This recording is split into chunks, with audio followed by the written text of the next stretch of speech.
Alichokifanya Brahim Diaz ni ushujaa wa kipekee sana, sio, unanielewa?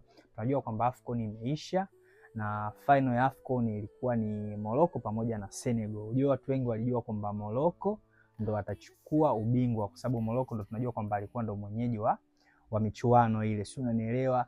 Ukiangalia katika ile game inaonyesha kabisa zaidi kabisa kwamba Senegal alibanwa sana na Morocco alikuwa anapendelewa. Hatuwezi kujua, unajua michuano ile iwe mizuri lazima mwenyeji stay kwa muda mrefu. So alichokifanya Brahim Diaz ni kuheshimisha mpira wa Afrika kwa sababu wazi ilikuwa inaonekana kabisa kwamba Morocco wanabebwa, lakini mshikaji akaja akaifanya Morocco ikaacha kutoa ubingwa.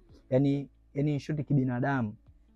Alichokifanya Brahim Diaz ni kitu kizuri sana kwa sababu mpira ulikuwa unatazama kimataifa na inaonekana wazi kabisa kwamba Senegal kuna baadhi ya makosa yalikuwa yanatokea, lakini muamuzi haoneshi chochote, sio, unanielewa? Lakini kikitokea upande wa Morocco anaonekana kubebwa. So ni kitu kizuri alichokifanya mshikaji, ameutetea sana mpira wa Afrika. So mimi naamini hata Morocco angetoa ubingwa asingekuwa na fanano kwa sababu ni wazi na zaidi ilikuwa inaonyesha kwamba Morocco anabebwa. Ila hongera sana kwa Senegal kushinda pamoja na Brahim Diaz kutetea mpira wa Afrika.